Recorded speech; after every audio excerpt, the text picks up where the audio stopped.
ও ফারুকি, তুমি কেন আহমদ শফি সাহেব রহমতুল্লাহ আলাইকে তেতুল হুজুর বলো? তুমি কেন বলো শাপলা চত্বর জঞ্জাল মুক্ত হয়েছে? ভালো করে বুঝে রাখবা, 92% মুসলমানদের দেশে ইসলামকে নিয়ে কথা বললে বরদাস্ত করব না। যা মন চায় তা করো, ইসলামকে নিয়ে কটূক্তি করবে না। যা মন চায় তা বলো, আল কোরআনকে নিয়ে কথা বলবো না, ঠিক কিনা বলো? জন্মের পরে কানে আজান কি দেয়নি, তুমি মৌলবাদী ছাড়া হওনি, ঠিক কিনা? জন্মের পরে কানে আজান কি দেয়নি, তুমি মৌলবাদী ছাড়া হওনি। আবার মরণের পরে জানাজা পড়াবে, মরণের পরে জানাজা পড়াবে, তখন কোথায় পালিয়ে যাবি? বিদ্রোহী বিপ্লবী মৌলবাদী, আমি জঙ্গিবাদী, ঠিক কিনা? কি মনে করে ওই হনুমান, দাড়ি টুপি দেখলেই তালেবান, ঠিক কিনা? কি মনে করে ওই হনুমান, দাড়ি টুপি দেখলেই তালেবান। আবার সিংহের চেয়েও বেশি ভয় পায় মাথায় পাগড়ি দেখে যদি বিদ্রোহী বিপ্লবী মৌলবাদী, কেন জঙ্গিবাদী, ঠিক কিনা? কখন জানি মালাকুল মউত চইলা আসে, কখন জানি আমার আর তোমার চইলা যাইতে হয়। কেউ এই দুনিয়াতে থাকতে পারবে না, এই দেশ ছাড়তে হবে, এই পোশাক খুলতে হবে, সাদা পোশাক পরতে হবে, কবর দেশে যাইতে হবে। এই জন্য ইসলামের বিজয় সুনিশ্চিত করার জন্য বাকি জিন্দেগিটা আল্লাহ রব্বুল আলামিনের হুকুম মতো, আল্লাহ রব্বুল আলামিনের বন্ধু মুহাম্মাদুর রাসূলুল্লাহ সাল্লাল্লাহু আলাইহি ওয়াসাল্লামের আদর্শ অনুযায়ী চলবো। কারা কারা রাজি আছো? দুইটা হাত তুলা দেখা দাও, হাত তুলে রাখো। রব্বুল আলামিন বাহাদুরপুর মাহফিলের দিকে মেহেরবানির নজর দিয়া তাকা দেখো মালিক। বান্দাগুলা উপরের দিকে হাত বাড়াইছে, আল্লাহ তোমার রাস্তায় আবার দানও করতেছে। এই মাহফিলকে কবুল করিয়া, দানগুলাকে কবুল করিয়া, হাত দুইখানাকে কবুল করিয়া জান্নাতের উপযুক্ত বানাইয়া কাল কিয়ামতের দিন নাজাতের ফয়সালা করে দিও। জোরে বলেন আমিন। মুহাম্মদ সাল্লাল্লাহু আলাইহি ওয়াসাল্লামের আদর্শ অনুযায়ী জিন্দেগি যাপন করতে হবে। আল্লাহর নবী বলেন, লা ইউমিনু আহাদুকুম হাত্তা আকুনা আহাব্বা ইলাইহি মিন ওয়ালিদিহি ওয়া ওয়ালাদিহি ওয়ান নাসি আজমাইন। ওই পর্যন্ত প্রকৃত ঈমানদার হইতে পারবা না যতক্ষণ পর্যন্ত তোমার চাইতে বেশি, তোমার ভাইয়ের চাইতে বেশি, বোনের চাইতে বেশি, ফুফা ফুফু খালা খালুর চাইতে বেশি, আত্মীয় স্বজনের চাইতে বেশি, তোমার জীবনের চাইতে বেশি, মা বাবার জীবনের চাইতে বেশি, তোমার নিজের জীবনের চাইতে বেশি, এমনকি তোমার বাবার জীবনের চাইতেও বেশি বিশ্ব নবীকে ভালো না বাসবা ততক্ষণ পর্যন্ত প্রকৃত ঈমানদার হইতে পারবা না। নিজের জীবনের চাইতে বেশি, এমনকি নিজের বাবার জীবনের চাইতে বেশি ভালোবাসতে হবে বিশ্ব নবীকে। কাকে? এখন ওই নবীকে গালি দেয়, কই তোমার অন্তরের মধ্যে তো কষ্ট লাগে না? ওই নবীকে নিয়ে বাজে মন্তব্য করে, তোমার কলিজায় তো হিট লাগে না? আমার নবীকে নিয়ে ব্যঙ্গ করে, আমার নবীকে নিয়ে কটূক্তি করে, আমার নবীকে নিয়ে মরুভূমির কুখ্যাত ডাকাত বলে, আমার নবীকে নিয়ে বাজে মন্তব্য করে। কই মুসলমান, তোমার অন্তরের মধ্যে তো হিট লাগে না? এটা মুসলমানদের দেশ, 92% মুসলমানদের দেশে, আলেমুল আমাদের এই দেশে, পীর মাশায়েখদের এই দেশে যদি কোন নাস্তিক মুরতাদ বেঈমান আমার নবীকে গালি দেয়, আমার নবীকে নিয়ে কটূক্তি করে, আমার নবীকে নিয়ে বাজে মন্তব্য করে, ও বাহাদুরপুরের মুসলমান, তখন কিন্তু আর ঘরে বসে থাকলে চলবে না, রাজপথে বের হয়ে যেতে হবে। রাজপথে বের হয়ে ইসলামী আন্দোলন করতে হবে। ওই নাস্তিক মুরতাদ বেঈমানের বিরুদ্ধে ঘর থেকে বের হয়ে যাব। আমার নবীকে নিয়ে এই বাংলার জমিনে বাজে মন্তব্য করবে, এই বাংলায় থাকতে দেব না। হাত তুলে বলো ঠিক কি?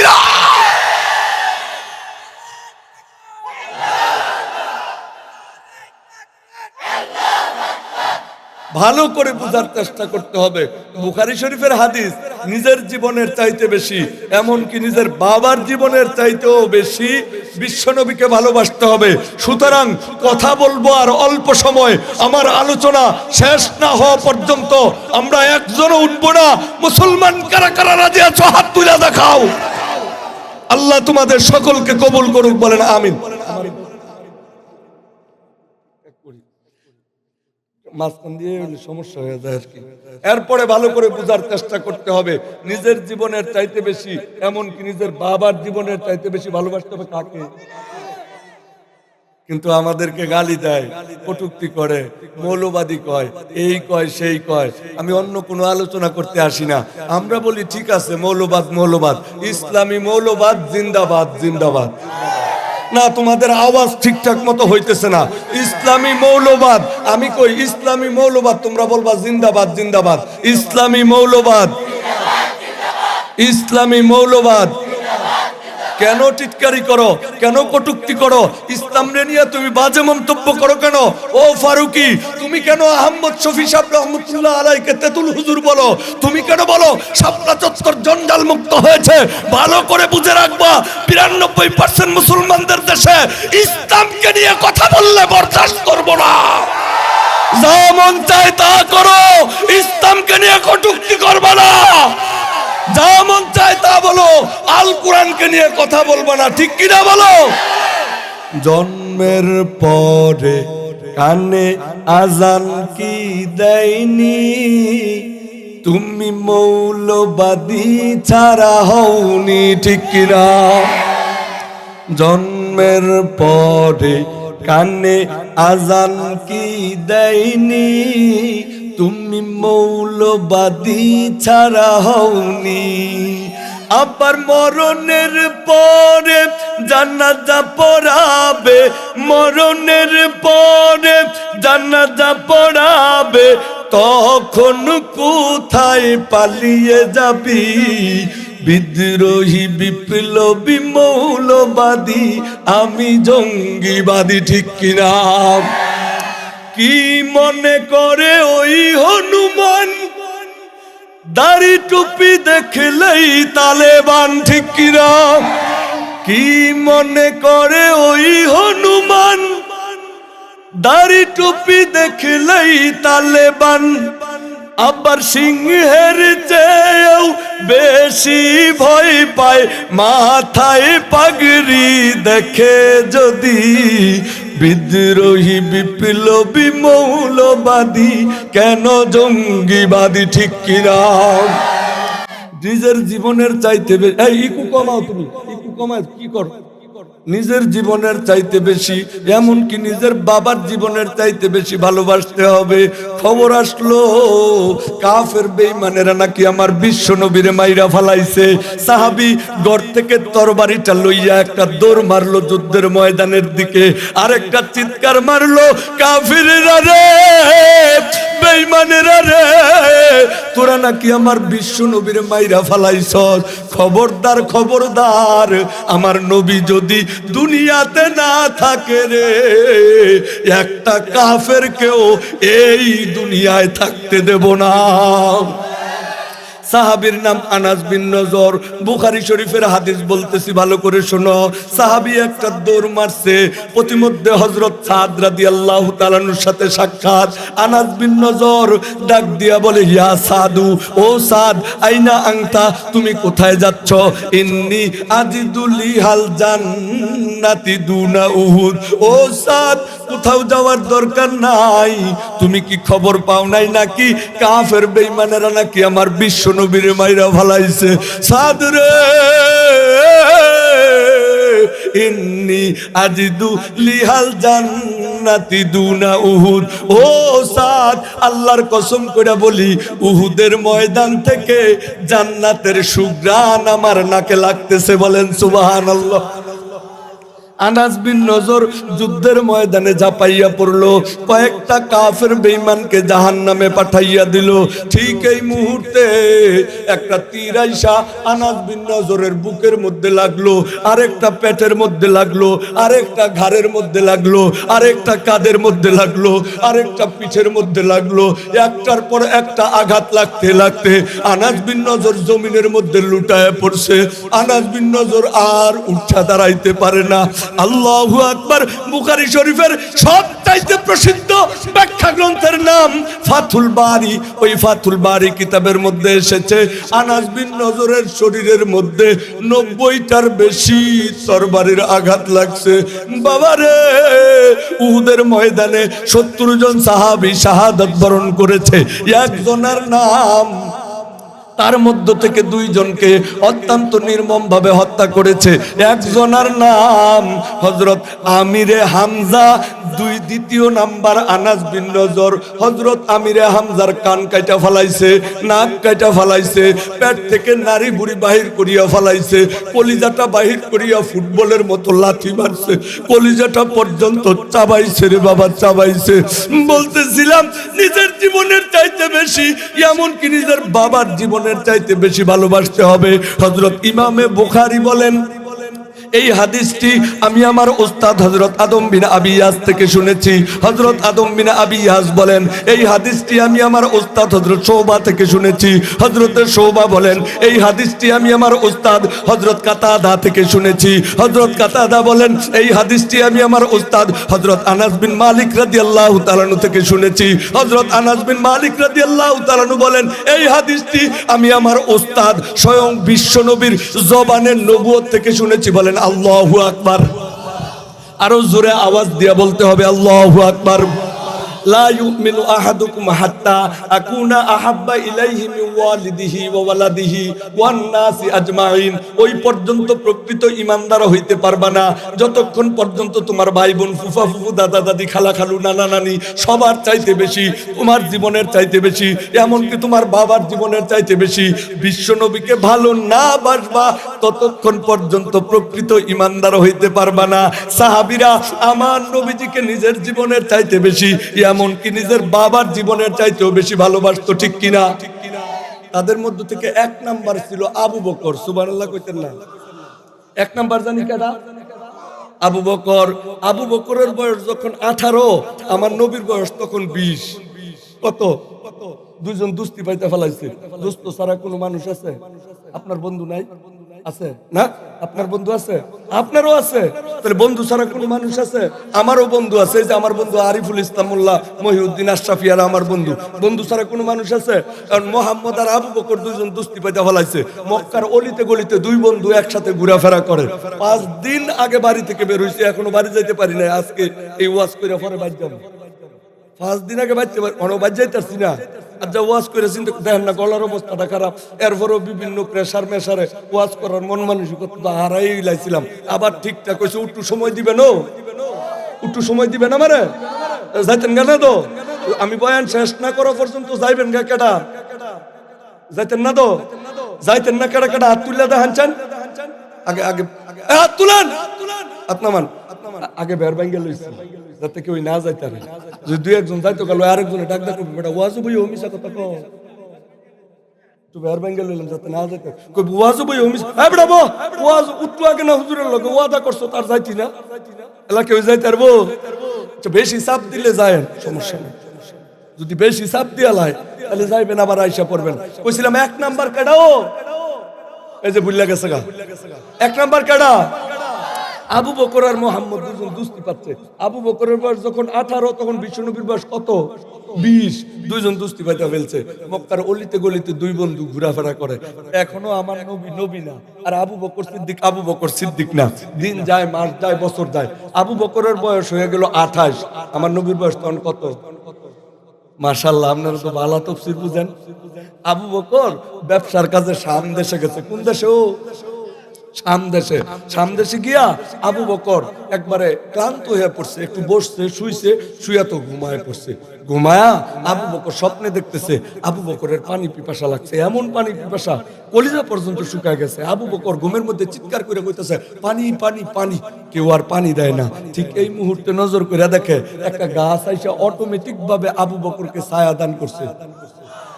আল্লাহ সুবহানাল্লাহ কইন্ডা করে ওই গাছটা আবার অটোমেটিক ভাবে আগের জায়গায় চলে গেছে। আবু বকরের ঘুম ভেঙে গেছে। এখন খেয়াল করে দেখে আবু বকরের আর কোনো পানি পিপাসা নাই, খালি শান্তি আর শান্তি। আবু বকর মাথায় হাত, এটা আমি কি দেখলাম, এটা আমি কি দেখলাম। আচ্ছা কোনচান রাইতের 12টা 1টা 2টা হঠাৎ করে ঘুমেতে ফালদা উঠটা মাথায় হাত, এটা আমি কি দেখলাম, এটা আমি কি দেখলাম। এমন হয় না হয় না হয় না হয় না আবু বকরের মাথায় হাত। আবু বকর ডাক দিয়ে কয় ব্যবসা বাণিজ্য পরে করবো, আগে স্বপ্নের ব্যাখ্যা জানিয়ে নেব। তখন তো মুসলমান কোনো আলেম ছিল না। আবু বকর ইহুদি আলেমের কাছে গেছে। কার কাছে গেছে? ও ইহুদি আলেমের কাছে গেছে। পরে ইহুদি আলেম আবু বকরকে জিজ্ঞাসা করতেছে, 3টা প্রশ্ন করছে। কয়টা? ইহুদি আলেম আবু বকরকে 3টা প্রশ্ন করছে। 1 নাম্বার প্রশ্ন, ইহুদি আলেম বলতেছে মাসমুকা, তোমার নাম কি? আবু বকর বলল আমার নাম আবু বকর। ইহুদি আলেম 2য় নাম্বার প্রশ্ন করলো আইনা আনতা, তুমি কোথা থেকে এসেছো, বাড়ি কই? ইহুদি আলেম বলল, এই প্রশ্ন করার পর আবু বকর বলল আমি আরব নগরীর মক্কা নগরীর বিখ্যাত কুরাইশ বংশ থেকে এসেছি। ইহুদি আলেম 3 নাম্বার প্রশ্ন করলো মা সুগলুক, তুমি কি করো, তোমার পেশা কি? আবু বকর বলল আমি ব্যবসা বাণিজ্য করি। এই 3টা প্রশ্ন এবং 3টা প্রশ্নের উত্তর শোনার পর ইহুদি আলেমের চোখ বেয়ে বেয়ে পানি গড়াইয়া পড়তে লাগলো। ইহুদি আলেম আবু বকরকে জড়াইয়া ধরলো আর ডাক দিয়া বলল আবু বকর রে, তোর চাইতে সৌভাগ্যবান এই দুনিয়াতে আর কেউ নাই। আবু বকর বলল কি সৌভাগ্য? বুখারী শরীফের হাদিস। ইহুদি আলেম বলল তাকুন ওয়াজিরাতাহু ফি হায়াতিহি ওয়া খলিফাতাহু বাদা ওয়াফাতিহি। আবু বকর রে, ইহুদি আলেম ডাক দিয়ে বলল আবু বকর রে, ওই নবী জীবিত থাকা অবস্থায় তুই আবু বকর হইবি ওই নবীর 1 নাম্বার সেনাপতি, আর ওই নবী দুনিয়া থেকে ইন্তেকাল করার পর তুই আবু বকরই হইবি প্রধানমন্ত্রী। কোন সুবহানাল্লাহ, আল্লাহু আকবার। আবু বকর ওই 28 বছর বয়সে স্বপ্ন দেখছে আর ভিতরে ভিতরে রাখছে আমার বন্ধু মোহাম্মদ যখন আমারে কালিমার দাওয়াত দেবে আমি আমার বন্ধুকে জিজ্ঞাসা করব, বন্ধু তুমি যে নবী হইছো তার দলিল কি, তার প্রমাণ কি? দলিল কি মুহাম্মদ সাল্লাল্লাহু আলাইহি সাল্লামের কাছে আছে? আবু বকরের কাছে আছে না নাই? আবু বকরের কাছে আছে না নাই? দিন যায়, মাস যায়, বছর যায়, আবু বকরের বয়স হইয়া গেল 38। আমার নবীর তখন কত? নবুয়তি পাইছে। আলহামদুলিল্লাহ কোন। আমার নবী কত বছর বয়সে নবুয়তি পাইছে? 40 বছর বয়সে নবুয়তি পাইছে। নবুয়তি পাওয়ার পর 3 বছর ছিল খতরাতুল ওহির যুগ। 3 বছর আল্লাহর নবীর কাছে কোনো ওহী আসে নাই। 3 বছর পর আল্লাহ রাব্বুল আলামিন আয়াত নাজিল করলেন ওয়া আনদির আশিরাতাকাল আকরাবিন। ও বন্ধু, এখন আর বইসা থাকার সময় নাই, এখন আর কাউকে ভয় পাওয়ার দরকার নাই। কালিমার দাওয়াত, ইসলামের দাওয়াত, আল কোরআনের দাওয়াত তুমি তোমার নিকটাত্মীয়দের কাছে পৌঁছায়া দাও। বলেন সুবহানাল্লাহ। আমার নবী চিন্তা করে কাকে দাওয়াত দেই, কাকে দাওয়াত দেই? পাইছি খাদিজা। সুবহানাল্লাহ কইতেন না? আমার নবীজি গিয়া বলে খাদিজা গো, আল্লাহ আমারে নবুয়তি দান করছে, কাছের বন্ধুদেরকে দাওয়াত দিতে বলেছে। ও খাদিজা, তোমারে প্রথম দাওয়াত দিলাম, তুমি কালিমা পড়া মুসলমান হইয়া যাও। খাদিজা 1 মুহূর্ত দেরি করলো না, আল্লাহর নবীর সাথে কালিমা পড়া মুসলমান হইয়া গেছে। সুবহানাল্লাহ। আমার নবী এবার চিন্তা করে কাকে দাওয়াত দেয়, আর আবু বকর ওই দিক দিয়ে চিন্তা করে 12 বছর আগে স্বপ্নে দেখলাম রে আমার বন্ধু মুহাম্মদ এখনো কেন আমারে দাওয়াত দেয় না? সুবহানাল্লাহ কয় না? আমার নবী ঘর থেকে বের হইয়া যায় আবু বকরকে দাওয়াত দেওয়ার জন্য, আর আবু বকরও ঘর থেকে বের হয় নবীর সাথে দেখা করার জন্য। 2 জনের প্রতিমধ্যে সাক্ষাৎ হয়ে যায়। সুবহানাল্লাহ কয় না রে? আমার নবী ডাক দিয়া কয় আবু বকর, আল্লাহ আমাকে নবুয়তি দান করেছে, কাছের বন্ধুদেরকে দাওয়াত দিতে বলেছে। খাদিজাকে দাওয়াত দিয়েছি, খাদিজা কালিমা পড়া মুসলমান হইয়া গেছে, তোমারে দাওয়াত দিলাম, তুমি কালিমা পড়া মুসলমান হইয়া যাও। আবু বকর মনে মনে কয় 12 বছর আগে যে স্বপ্ন দেখছিলাম, এবার একটু পরীক্ষা করে লইলা যে নবী হইছে। আবু বকর ডাক দিয়া কয়, ও বন্ধু, তুমি যে নবী হইছো তার প্রমাণ কি, তার দলিল কি? দলিল কি নবীর কাছে আছে? আবু বকরের কাছে আছে না নাই? এরপরে প্রমাণ যে বুখারীর হাদিস। আবু বকর ডাক দিয়া কয়, ইয়া মুহাম্মদ মাদ দালিলু আলা মা তাদঈ, এই তুমি যে নবী হইছো প্রমাণ দাও। আমার নবীর কাছে কোনো দলিল নাই। আল্লাহ রাব্বুল আলামিন ডাক দিয়া কয়, জিবরাইল, আবু বকর আমার বন্ধুর কাছে নবুয়তের দলিল চাই রে, তাড়াতাড়ি যা। আমার বন্ধুর কানে কানে আবু বকর আজ থেকে 12 বছর আগে শাম দেশে যে স্বপ্ন দেখছে, ওই স্বপ্ন এবং স্বপ্নের ব্যাখ্যা আমার বন্ধুর কানে কানে বইলা দে। জিবরাইল ফেরেশতা এসে সব বিশ্ব নবীর কানে কানে বইলা দিছে। এখন নবী জানে না, জানে না। নবী ডাক দিয়ে কয়, আবু বকর দলিল লাগবো নাকি? আবু বকর কয়, হ লাগবো। আমার বিশ্ব নবী ডাক দিয়ে কয়, 12 বছর আগে শাম দেশে গেছিলে নাকি? আবু বকর কেমনে জানলো? আমি আমার বিবির কাছেও বললাম না, উনি জানলো কেমনে? হ গেছিলাম তো, কি হয়েছে?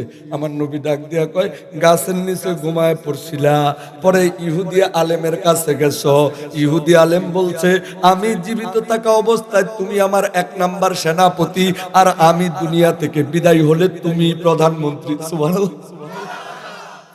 ও আবু বকর, এই স্বপ্নের কথা তুমি কাউরে বলো নাই। এই মাত্র আল্লাহর ফেরেশতা জিবরাইল আমিন তোমার শাম দেশের স্বপ্ন এবং স্বপ্নের ব্যাখ্যা আমার কানে কানে বইলা দিছে। আবু বকর আর দেরি কইরো না, কালিমা পড়া মুসলমান হইয়া যাও।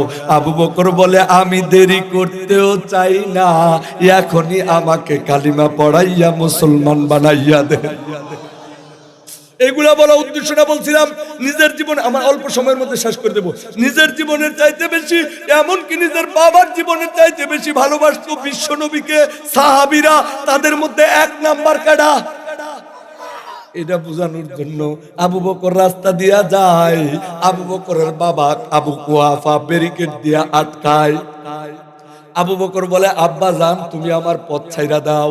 আবু কুহাফা বলে, কিরে আবু বকর, তোর মুহাম্মদের খবর কি? আমার নবীজিরে নিয়ে টিটকারি করে। আবু বকর ডাক দিয়া কয়, আব্বা জান আপনার জন্য আমার অন্তরে যে মহাব্বত নাই এমনটা তো কোনো কথা না। ওগো আব্বা জান, আপনাকে আমি বড় ভালোবাসি, তবে আমার নবীকে নিয়ে কোনো কটূক্তি করবেন না। যদি আমার নবীকে নিয়ে কটূক্তি করেন, হতে পারে আপনার সাথে আমি বেয়াদবি করে ফেলতে পারি। আবু কুহাফা চিন্তা করলো, সে আমার সন্তান, সে আমাকে কি করবে? নবীজিকে একটা গালি দিছে। হাদিসের মধ্যে আসছে আবু বকর হাতটাকে মুষ্টিবদ্ধ কইরা আবু কুহাফার বুকের মধ্যে এত জোরে একটা ঘুষি মারছে, সিট কান্দা গিয়া দূরে পড়ছে। সুবহানাল্লাহ। ঘুষি মারছে কারে? কেডা মারছে?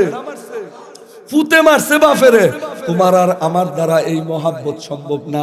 আবু কুহাফা শোয়াতে কুইটা ছুটছে বিশ্বনবীর দরবারে বিচার দেওয়ার জন্য। গিয়ে বিচার দেয়, ও মুহাম্মদ। আমার নবী কয়, ও মুরব্বি কি হয়েছে, চিৎকার করতেছেন কেন?